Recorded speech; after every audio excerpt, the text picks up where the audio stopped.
at JKR Windows, we do sell replacement windows. We are a sales organization. Mm-hmm. But to me, one of the things I've always prided myself in is being a people development company. This is the Just Real Quick podcast, where we discuss how to succeed in the world of sales through confidence, discipline, and consistency. Are you ready to be intentional about creating more opportunities that lead to sales? Tune into this episode right now for the latest insights and strategies that will take your sales game to the next level. I'm your host, Jefferson K. Rogers. Welcome back to another episode of Just Real Quick.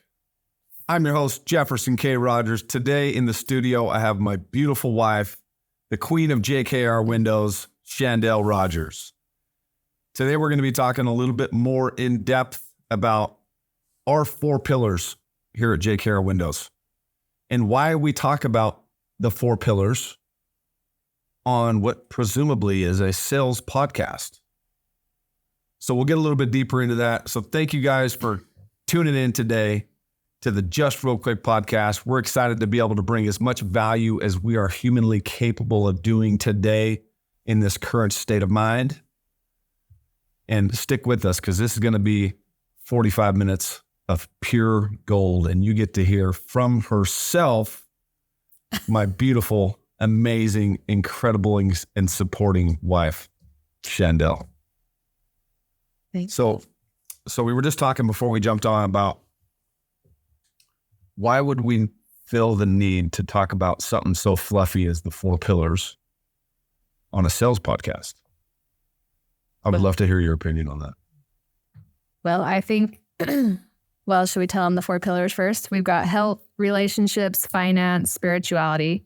But I think each one of those avenues feed into your work life. And yeah, I think they can all help in your sales. Your ability to sell yourself, sell whatever product you're selling. So yeah, that's why we put the 4 pillars together because we're at JKR Windows. We do sell replacement windows. We are a sales organization. Mm-hmm. But to me, one of the things I've always prided myself in is being a people development company and not just being focused on the numbers and driving revenue and how much money can we make. For me, it's about the leadership aspect and providing value for people and making an impact on people's lives. And the 4 pillars, to me, help you build a strong foundation for not only your ability to make an incredible income in sales, but to also start developing yourself in leadership, in communication, which you get to take into every area of your life outside of business. And we're about building people up, not just building salespeople. So we're going to elaborate a little bit about what our 4 pillars are: health, relationships, spirituality, and finance, and how those may relate to you, how they relate to our business. And first of all, to start with, it seems like I always name health first, so I'm not sure that we have an importance of the 4 pillars, but health to me is one of the most important because without your health, you have nothing. You read my mind. I was going to say that. I feel like that's the number one. We do that a lot, to be fair. She reads my mind a lot, mostly. Well, yeah, without your health, you really don't have anything because how can you be there for your relationships, for your job, for any aspect of life? Yeah. So that's something you need to take priority. We've learned that. We have sometimes the hard way. Because if you don't take care of your body's going to tell you when it wants you to take care of it, and it's not ever going to be convenient time. No, never is. We've got, constantly we see people around us that have responsibilities, but they can't show up for those responsibilities because they're sick and their immune system doesn't keep up with their initiative. Mm-hmm. And you have complete control over that. Like whether you want to believe that or not, and you're in that frame of mind to have that type of ownership in your health, you have 100% control of your situation. And if you can have the ability to show up consistently day in and day out and deliver on your responsibilities, it's on you.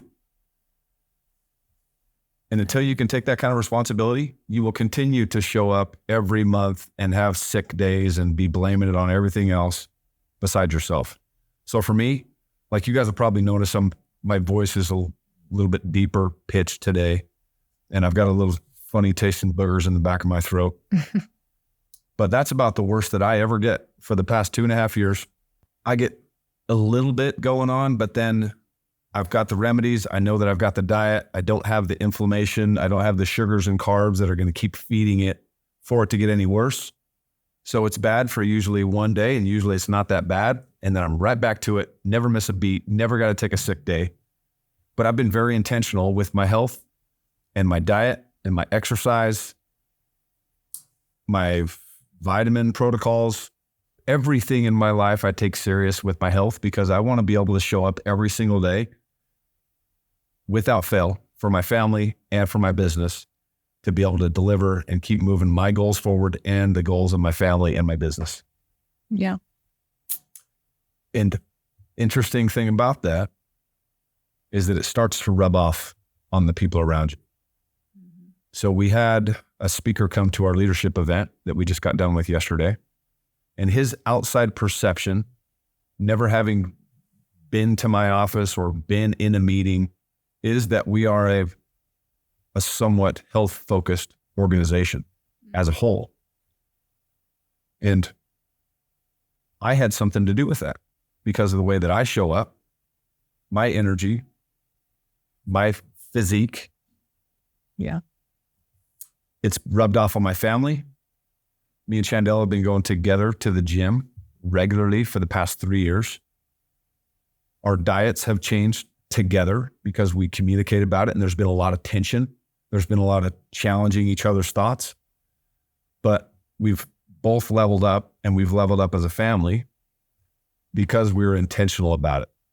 And we care about our own well-being and our children's well-being and the impact and the example that we're being to other people, both our extended families and for the people here at JKR Windows. Yeah. Everything to add to that? That's great. No. Anything else we should add on?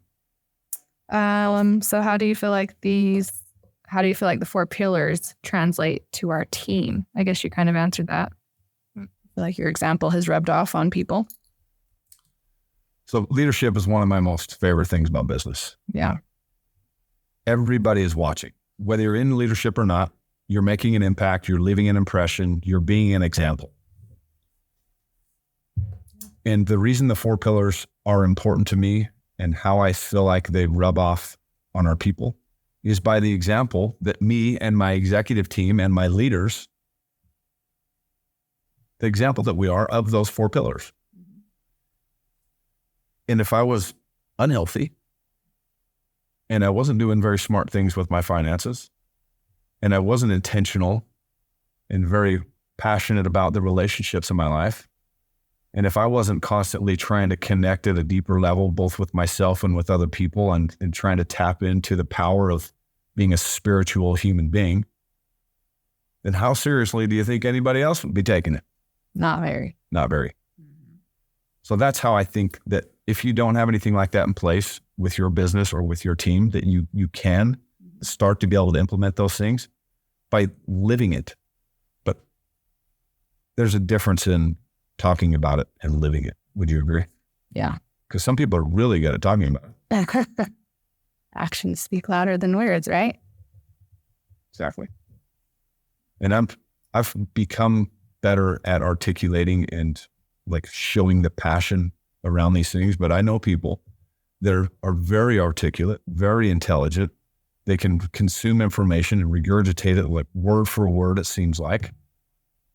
But then what good does it do for you to be able to do that if you're not going to live it and be the example? Because again, people are watching. Your salespeople are watching if you run a sales team. Your staff is watching if you run a business.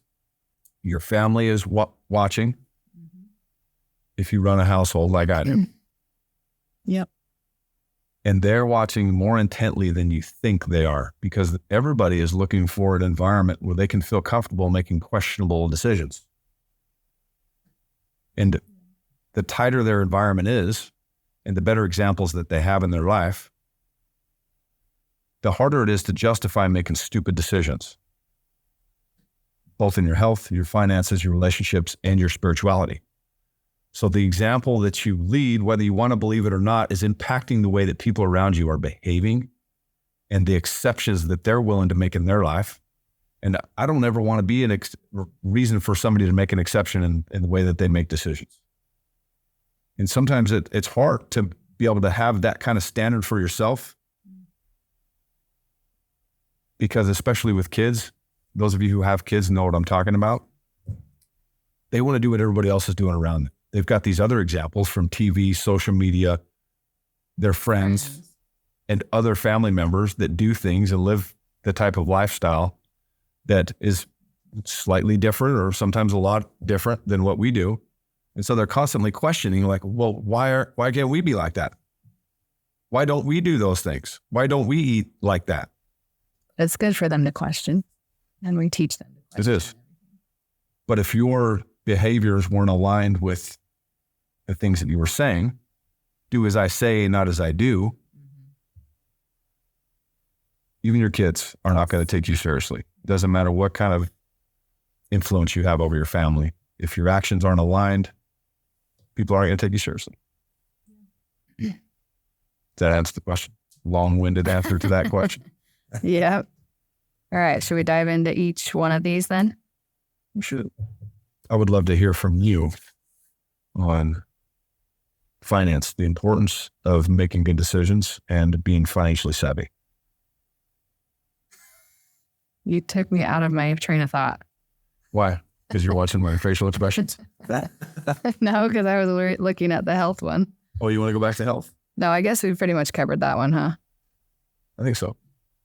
But we can talk more about it, because I know that that's maybe one of the areas that you're as experienced as any of the others, more passionate.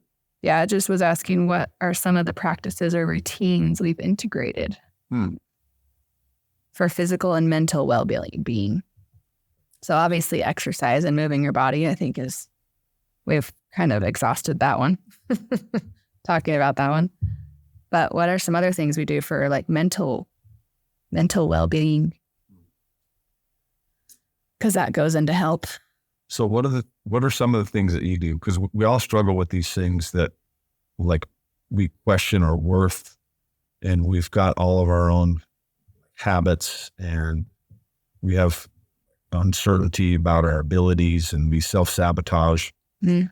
So most people, even if it's unconscious, they have this narrative that they play in their heads that either keep them going down that path of destruction, or it helps them be able to recognize what they do and then reel it back in and reinforce the belief and the positivity mindset. So do you have some practices that you use? Yeah, I guess when I'm feeling like the self-sabotage or negative thoughts about anything, I've gotten more aware and conscious of when that's happening. And I like mentally in my brain, I'd say, okay, it's time to shift. And your mom has always said this. Like, we'll be talking about stuff and that's, okay, we're going to shift the topic or the subject now, because it's getting heavy, it's getting negative, it's getting unproductive. So I mentally say it's time to shift. And I usually go into like gratitude or prayer. Something like that usually helps my mind shift back to something more positive or productive. Yeah. And you can do that. So you were relating it to a group environment, it's a great understanding of the power that you have to shift and be intentional in a group setting. Mm-hmm. But it applies the same way with the narrative and the voices you got going on in your head. Yeah. So I'm usually doing that to myself. Yeah. And it's interesting too, because some people do it unconscious. Mm-hmm. But then for some, for me, at certain points in my life, it's been debilitating. All the negative thoughts and the self-sabotage and the uncertainty and the pressure. And then it becomes, that's why I drank. That's why I smoked weed, to avoid those those conversations with myself and the pressure and the responsibility of making progress. And I know that there's a ton of people, a lot of people even maybe listening to this, that will medicate instead of doing the work and reflecting and having those difficult conversations with yourself that need to happen for you to be able to develop the discipline and those habits with yourself to be able to make progress. Because if you just got this narrative going on all the time and little variations of it, and it's negative and it's self-sabotaging and you're doubting your abilities and you don't believe that it's possible, but you don't develop the ability to quiet that and tune it down a little bit and reinforce it and shift, then people get stuck. So that's some of the things that we want to do, is bring value in these ways that help you understand how to navigate, how to first become aware that it's happening and that you have complete control over it. It's one of the things in your life that you have 100% control over. And it may not seem like it because it's such a powerful force that you haven't gotten the practice overcoming yet, but it is. It's something that you have control over. And you have to first become aware. Then you have to observe it happening. Because in those moments is when it is the most crucial for you to execute.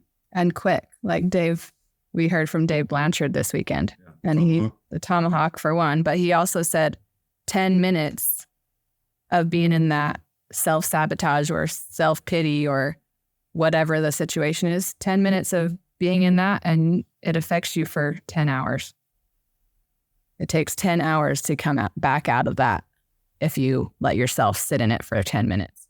So what's the ideal time for you to be there and observe it and recognize what's going on and then start to make the shift? I think it's immediate. It's got to be within a few minutes. And I think I can recognize it within a minute. We go through these worst case scenarios or whatever it is that you're thinking. It's like, okay, time to flip it. Done. Immediately. Done. And immediately, cancel. Dave says tomahawk. I'm not going there today. I'm going to stay in creation mode. Or whatever. Is that what he says? And you can have your own version of that. Yeah, your own wording or whatever. But because for me, I have these moments, and it's not as much some of the self-sabotage anymore. Yeah. Because I can move past that so quickly. Maybe it used to be 10 minutes, but now after you've become aware, you observe it, you make the adjustments very quickly, it becomes just instantaneous. Yeah. But now there's a different level for your mental well-being that starts to happen as you be able to navigate those things and you take on more pressure, more responsibility in your life. Now there's this anxiety that comes from the pressure. And as you start to advance in leadership and within your organization, it doesn't get easier. Right. The pressure becomes, it's coming from a different level. It's higher. There's more responsibility. Yeah. So you have this opportunity now to level up and take on more, but you have to establish these routines with yourself on how you navigate it. And there's so many different ways to do it. One of the ways that I do it, though, is that I've committed to this responsibility, to my family, to my business, to my leadership. I've got a responsibility to continue to offer the value as a leader, to drive this company forward, to increase revenue, and all of the responsibilities that come with that are significant amounts of pressure. And one of the ways that I do it is I feel it and I recognize it. And then I shift as fast as I can. And I say something to myself like, I signed up for this. I signed up for this. I got to take ownership. I got to take the responsibility. My ability to overcome this level of uncertainty and pressure is going to determine how much more I can handle in the future. Because with as big as my goals are for my family and for my business, there is no question whether or not I'm going to have to withstand more. Yeah. And as a leader or as a salesperson, your ability to have a strong attitude and a very strong mentality will determine the level of success that you'll have right now as a salesperson and your ability to be able to continue to level up and take on more leadership and more responsibility. Finance as one of the pillars can be kind of a controversial subject because there's a lot of opinions about finance and, is money the answer? Does money make you happy? And putting all those things aside, as a foundational philosophy in your life, finance is so important, especially in the United States today, because you're going to be required to have some finances to be able to live a quality of life and provide the type of lifestyle for your family, for you to be fulfilled and to be able to make an impact. And if you can't do that for yourself, how in the world are you going to help anybody else? So some of the foundational pieces that we like offering here at JKR Windows are, sometimes contradictory to other people's beliefs, especially if you grew up in a blue collar community like I did, because a lot of it isn't practiced and it's not talked about a lot. And it's kind of it's a touchy subject to talk about money. Yeah. And to talk about, like how much you have and what your plans are for the future and investing, because it's like they're insecure about it because a lot of people don't have any of those things going on. They don't have any money saved. Like over 90% of the country wouldn't be able to overcome an emergency in their life because they don't have even $500 saved. Yeah. That's crazy.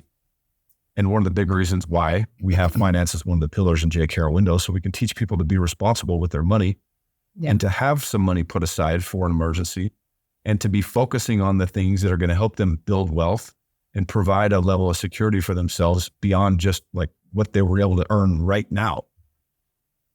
Yeah, well, I think that's why we added that as one of our pillars, is we want to teach everyone here that hasn't learned tax strategies and investing strategies, because those are all important things as you start making money, which our sales guys make lots of money.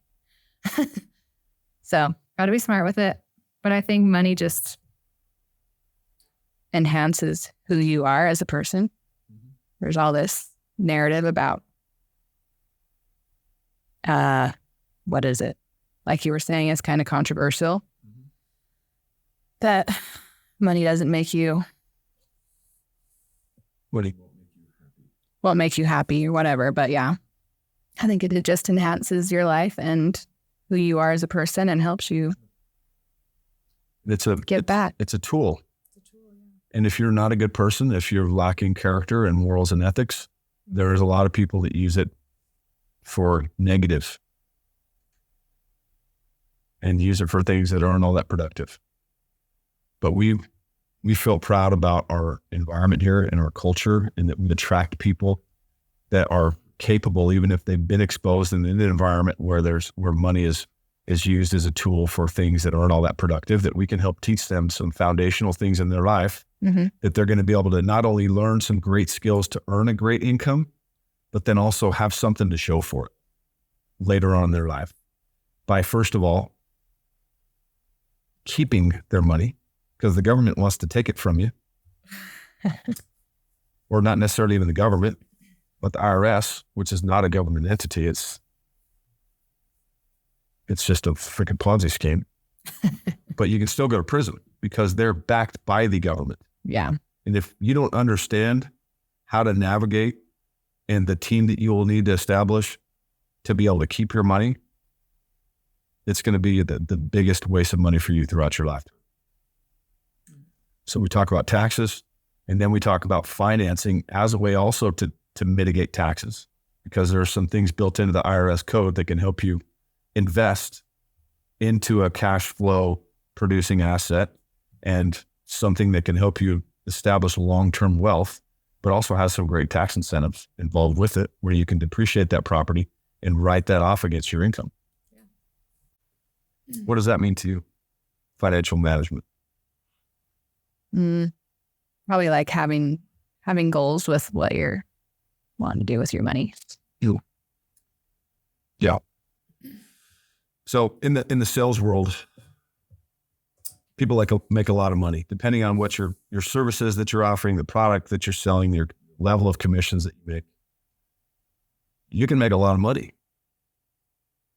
And some of the things that are important that I've observed from other people that sometimes have it naturally or from their upbringing is that they're more focused on how they can use this money and multiply it versus just buying material things. So if you're not quite to that point yet, this is why we do this type of stuff, is to add a different perspective. You process it the way that you want to process it and use it the way that it applies to you. But when I started making money for the first time, real money, we made some goals together as a couple where we were gonna invest our money and we weren't gonna spend it on silly stuff. And the first thing that we were gonna do before we bought a house was we were gonna invest in a cash flow producing asset. And there has to be one leader in the house, even though she's incredibly influential in our house. I led the conversation in that we were going to be responsible with our money. We were going to build wealth, and we were going to do smart things and leave a good example for not only our people at JKR Windows, but for our children. It just so happened that I was working on closing that real estate deal that was going to provide us all those things that we had planned on. At the same time, we were closing a house. But we worked on that real estate deal for a year and a half. And we were looking at houses, and it just so happened that it all came together on the same exact day after working on the real estate deal for a year and a half. And we were working on that house for maybe 2 months. Yeah. It closed on the exact same day. But because we were intentional about it and we made those plans together, and, reluctantly, she agreed with me that we needed to do responsible things and that this real estate deal was going to be our very first investment before we bought a house. We both got what we wanted. We both ended up getting what we wanted. But then it takes that type of intentionality with your health, with your finances, with your relationships, and with your spirituality. All of these things aren't going to happen without some intentionality. Nobody's going to do them for you. Nobody's going to teach you. You have to learn these things. Yeah. When I wanted to start learning about real estate, I joined a couple of groups. I took a couple of courses. I read a couple of books. And then one of the things that I kept hearing was if you really want to learn it, you have to be involved with these deals. Like, you firsthand have to be experienced in doing due diligence and understanding how the finances work and understanding the lingo. And you can only get so much of that from a book or from a course. Mm. So I had a friend of mine that was going to look at a property. It was at a state a long ways away from here. And I had a lot of stuff going on. But because I was intentional about learning this industry and understanding it at a higher level, I invited myself to go on that trip. You remember that? Yeah. He made the mistake of telling me that he was going, excitedly talking about this project that he was working on. And he may or may not have ever invited me on that, but I wasn't going to leave the chance. I wanted to go, and here was my opportunity. Even though it was in Missouri, I said, when are you going? Where are you going to be? What airport you flying into? I'll meet you there. And I learned so much, such a memorable trip for me that kickstarted my investment journey. And people are always looking for the easy way. Like they're looking for some get rich quick scheme, and they want to do, there's all these new fads in real estate with subject to and wholesaling. And we don't need to go down that rabbit hole. But really, if you want to get started, you got to get started. Yeah. Go find somebody who's doing it. Join a program. Get into a group where they're doing these deals and talking about the numbers and doing the due diligence, so you can understand how to make sense of a deal and make sure that it's going to be, if you put money into it, there's going to be a good return. Yeah. Into the environment. And sometimes you got to make some mistakes. Like, one of the big things for me is that luckily I had some people in my corner that were helping me navigate these things and helping me as a second pair of eyes on a deal. Because later I found even more in depth that maybe this wasn't as good as I thought it was. Mm. But until I was there and I had the ownership and I was looking at it from a different perspective, I'm not sure I would have ever seen that. Yeah. It's great. It's pretty good. We've learned a lot over the years. You sure have. We weren't always great with managing our money. There's a lot of tension that's created. I used to be the responsible one. Not that I'm not anymore, But when we got married, I was not responsible with money. And I had a bunch of credit cards, but they were all maxed out and had like judgments against me. You did? And I had like a 500 credit score. Remember? Because I don't even know effing credit. Yeah. Buy everything cash. Another very important aspect in life to me is the relationships that we keep, That we make. that we are intentional about maintaining. Mm. So this ends up as one of our 4 pillars, Mm-hmm. because there's all of these concepts in life. For example, your network is your net worth. That if you don't have the ability to make and nurture relationships, you can make good money as like a video game guy or writing code down in the basement, Mm-hmm. or doing something that you don't necessarily have to have relationships. But those are extreme examples, and I'm not interested in that.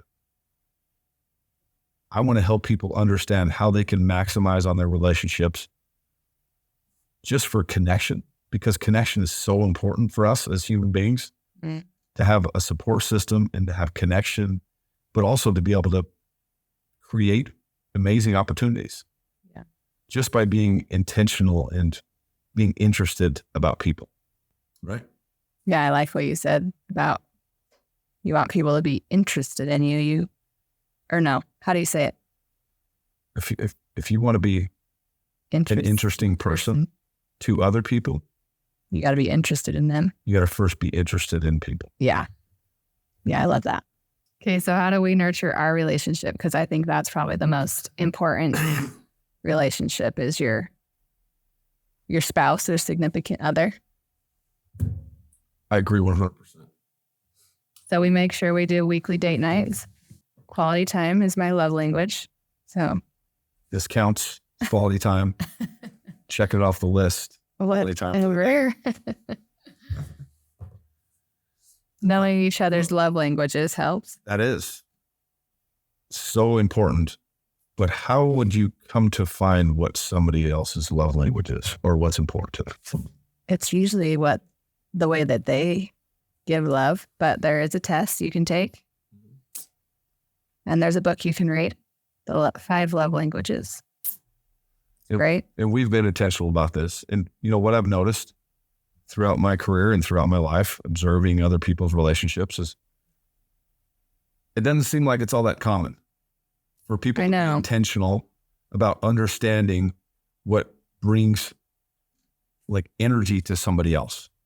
They just like go through the motions in life. I feel like everyone has heard of this book and knows about it, but then there's so many that haven't. And it's kind of mind-boggling. And it's not the only answer as far as learning how to give and receive love, but that's been the most helpful for us.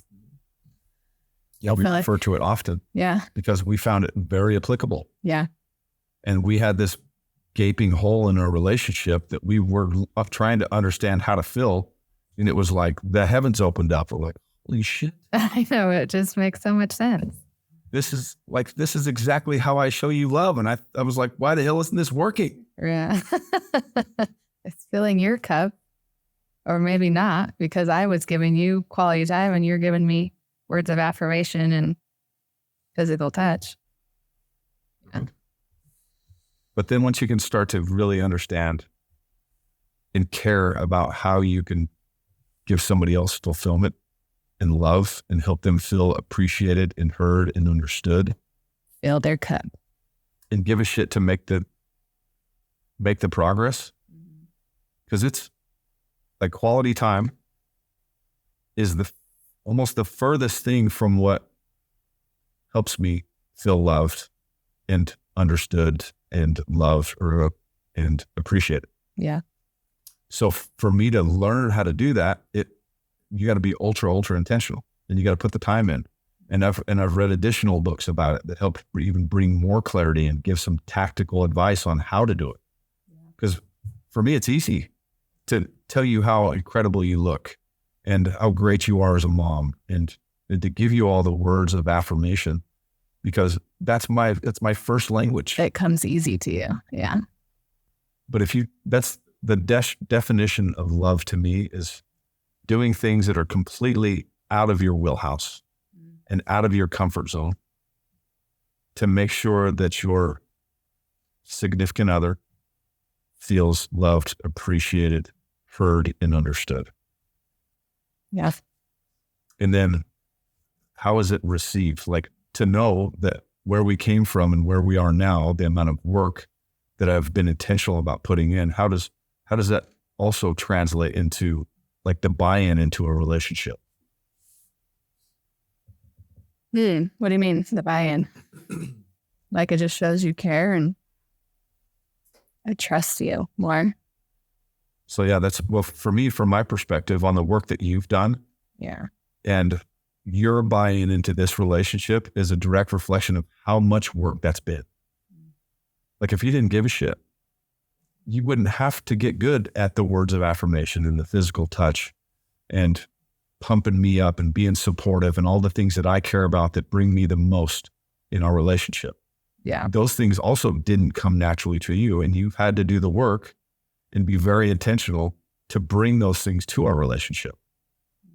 So that translates to me in that our trust and our bond and my connection to you has grown significantly because of how much work you've had to put in to understand what makes us stronger. And you can apply that. And I see that in other people in my work relationships too. Like, if I don't give a shit about a relationship, I'm not going to put in that work. If somebody doesn't give a shit about having a relationship with me, they're not going to put in the work that's necessary to be able to connect with me and feel like they're adding value. So we get to observe this all the time if you're intentional about how people are showing up and putting in the work and getting out of their comfort zone to connect with you. Yeah.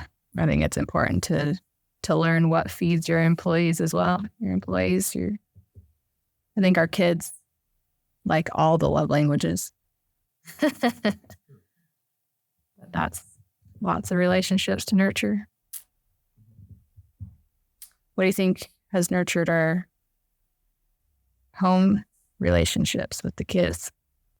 One of the cool things about watching a podcast and getting exposed to other people's ways of doing things is that you can just watch it and go through the motions and get some energy out of it, or you can live an intentional life and be curious about how that would apply to you. Right? So I know you watch a couple of podcasts and there's things that you get excited about and explain to me afterwards that are things that you're being intentional about that you would like to implement in our lives. Yeah.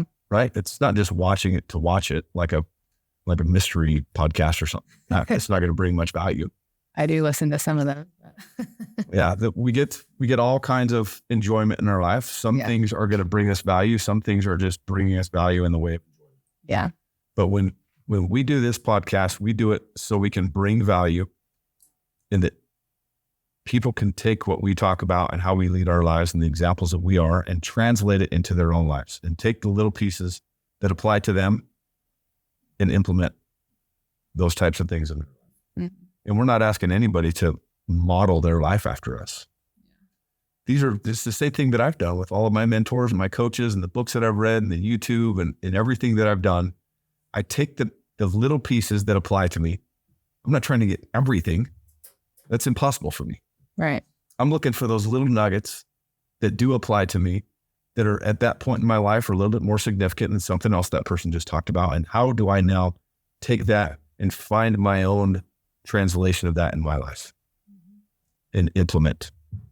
So with the kids, I watch so many people just have these surface level relationships with their kids, and they come and they go and very little is said, very little intention, very little connection and relationship at these such important times in our children's lives. Yeah.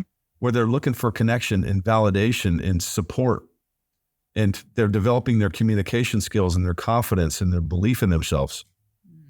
And it's our effing responsibility as parents.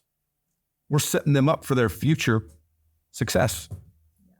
And how intentional we are about the conversations that we have and the interest that we have in the things that are important to them, the questions that we ask them outside of just yes or no effing questions. So we've been very intentional with our kids. Yeah. That's a huge passion of mine as a father, is to be a good example and to have a connection with my kids and to not ever have my daughters have daddy issues. Right. So we do the daddy-daughter dates, mommy-daughter dates. You usually spend some one-on-one time with Hayden at least once a month as well. Now that he's 18, it's getting harder and harder, but it's still important. Because of the intentionality of the relationship that I have with Hayden, Yeah. he still wants to hang out with me. I know. I love it. And listen, I love my dad, but for whatever reasons, the circumstances led me to a point by the time I was 16, I didn't want to hang out with any of my family. And that's sure has something to do with me and my DNA, but for whatever reason, like the way that I was brought up in the relationships and the emotional connection that I had with my family at that time in my life, I didn't want anything to do with them. And eventually Came full circle back. came full circle, and I love my family. I love being around them. But it was a great lesson for me, being able to reflect on the way that I felt about my family and the pressure of being around my dad and the energy. I didn't want to have that. So it's awesome to have an 18-year-old son that's like asking me to do stuff. And he can come initiate conversation with me and talk about intimate things. It's amazing. That's what intentionality can create in your relationships with your children, with your spouse. Yeah. One thing I was going to add that I love that we've done lately is the slow mornings. You've kind of blocked out your mornings to, now that we start, well, we homeschool, so we start the girls' school not till 10, but just being able to hang out with the kids in the morning and not have to like rush early to the gym and do all that stuff so early, and then try and spend 30 minutes with them before they start school. But we've kind of readjusted our schedules so that we can spend that extra time with them in the mornings. It's important. How about? Me too. Love it. That was such a fun time this morning. Yeah. Yeah. Thanks for making the girls breakfast. Absolutely. I love it. I love being a dad. It's one of my favorite things in the world. One of the reasons why we ended up with spirituality on here was that it's very common for people to be searching what that definition is for them, how it applies to them. And it's like, a lot of us have grown up in religious upbringings, and this misunderstanding about religion and spirituality. And I'm still on this lifelong mission to understand spirituality and connection with other people, like energetically and vibrationally, and our connection with the earth and frequency. So that's what spirituality is to me. It has nothing to do with religion. I want to connect with people. I want to connect with the earth. I want to have the ability to go out and reset and ground and draw in energy and inspiration from freaking infinite intelligence. And I've heard all these concepts, and I've practiced some of them, and I've done goal setting, affirmations, meditation, manifestation, visualization, and using plant medicines, and that to me is this journey that I want to be experienced in, so I can offer more value in what I know is so lacking in other people's understanding of how spirituality applies to them too. Yeah, I love that. We've done lots of internal plant medicine, healing energy work, whatever you want to call it. I feel like there's a lot of names for it, but yeah. And I feel like I heard on another podcast, actually, I think it was Alti that was talking about how people heal in different ways. And I think for me, it's nature, being in nature and grounding and earth. I think that feeds into the spirituality aspect. It does. And it's not like, it's not something to be ashamed of, or there's just like this weird energy around talking about connecting with nature and like tapping into certain frequencies. And sometimes we don't understand where it's coming from or why we get it from there. But what would it be like to be able to continue to be on this journey very intentionally to understand how it applies to us and how we can add value to other people by our own understanding of it, and being able to articulate it and talk about the healing that comes from connecting and being present, and the energy that you can get from nature and stuff like cold plunges even. Yeah. And putting yourself into these states of mind where you can tap into your ability to create and to visualize and to connect with people. Yeah. That's what spirituality is to me. And that's why it ended up on this list, because I don't know the slightest effing thing about spirituality, but I want to. Well, I think it's important for everyone to find what that is for them, whether it could be religion, it could be Christianity, spirituality, whatever you want to call it. But I think that's why we chose that word, so that everyone could put what it means to them into that category. Because it's not one size fits all. There's this concept that I heard one time from a friend of mine about the seasons of life. And at certain points of your life, you're going to be prioritizing one pillar over the other. Yeah.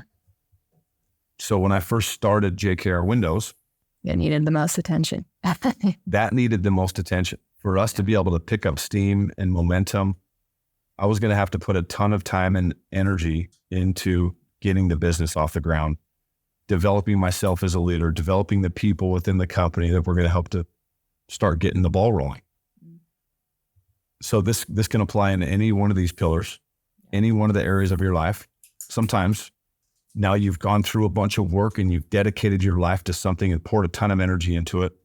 Then there was a period of time after that had all taken place and our relationship had felt some tension because of it, that for a season, I focused a ton of attention back on building this relationship back up and pouring time into the kids and spending the quality time that I had missed out on so much during those 18 months when I was just starting the business. And then eventually it led into the health aspect, and then you had to put your attention there for a minute, huh? It did. Yep. Yeah, it's crazy. So you just have to be aware.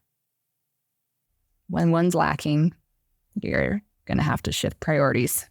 It's okay. My mom used to talk to me about balance. And I still struggle about this concept of balance. Because when you think about it logically, balance is like everything is equal. But that just isn't how life works. There is, what I've tried to use is this harmony, different perspective where it's, I want to be able to pour my energy into everything. Yeah. But it's never going to be equally. Right. You can still put your energy into each thing, but yeah, it's going to be different amounts. And they can all harmonize together.